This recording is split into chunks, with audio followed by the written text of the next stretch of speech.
My story starts with a stray cat coming into our yard. My little girls at the time immediately fed and loved her, and she was more than willing to stick around, that old stray cat. And the next thing you know, I come home and little girls have their heads stuck under a bed there in their room. And I wondered what was going on. They said, "Look, Daddy." I got down on my hands and knees and looked under the bed, and there the old cat was having kittens. Having kittens, you bet. And so that cat was ours, and the kittens as well. Oh, that old cat had to put up with a lot. My little girls had put dresses on her and push her around in a baby carriage. That old cat put up with an awful lot. And the kittens were a true joy for the children as well. I was inside one day and all hell broke loose out back. I thought maybe a tomcat might be bothering those kittens. So I came outside, opened it up, and there, big old mongrel dog, probably 80-90 pound dog, he was a big one. And he was fighting the mother cat. And she was losing, absolutely. He'd got a hold of her and ripped her open pretty good. So I stepped back inside, and I always carry a slingshot right there by the back door. And I grabbed a lead ball, 50 caliber, that's a half-inch lead ball to you people not knowing that type of thing. And I put it in and pulled a full draw with a slingshot, heavy-duty rubber bands on it, and I let it fly.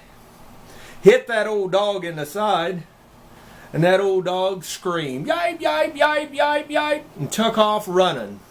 Ran through the trailer court, clear to the other side. And you could still hear him yiping over a block away. You bet. Well, I figured I better get this cleaned up. And so I walked up front then, got in the car. I'm a survivalist. I keep most of my tools in the car. And got out my shovel. And about that time, a cop come pulling up into the front driveway area. And he said, I heard there was a dog abuse up here. Somebody, called in a dog abuse. And I said, well, that would be me, because I shot a dog with a slingshot. The old cop, he got out of the car. He said, well, I'm going to have to write you up for animal abuse. And I said, that's fine. Come on. I got to go out back, though, and get things cleared up and cleaned up before my little girls come home, if you don't mind. So me and my shovel went around the corner, and the cop followed me. And as he got around the corner, his eyes got great big. You could tell he had seen something that he ain't seen before. And there, laying on the ground, was the two kittens. And they had their heads completely bitten off. Both of them had their heads bitten off. And the mother cat had her guts ripped open. And she was in her death throes as we walked around the corner. And wouldn't be alive over maybe another minute, two. And so I said, I got to get these buried before the kids come in. And he was writing away on his paper, and he just slammed the thing shut. And he said, well, I'm not going to write you up for nothing. And I said, well, big dog come through, And he said, if it had been me, I'd have shot the dog. And I said, well, we don't keep a gun in town. Wife keeps her guns out at the ranch that we work part-time for. Nowadays we keep 410, or she does here in town, but not then. And so, anyway, he said, you can file charges against that dog owner and sue him. And I said it was a stray cat, worth nothing except, it was gold to the children. But I said there ain't no money in that cat.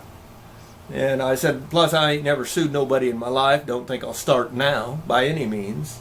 I said, I've never seen the dog before, and I doubt if I see him again. I doubt it. But be that as it may, that was one of the times that my slingshot was at the right place at the right time. Sometimes you can't wait for defense to come to you through law enforcement or somebody else that's packing. Sometimes you have to be ready and have something close at hand to defend yourself. Rate this film.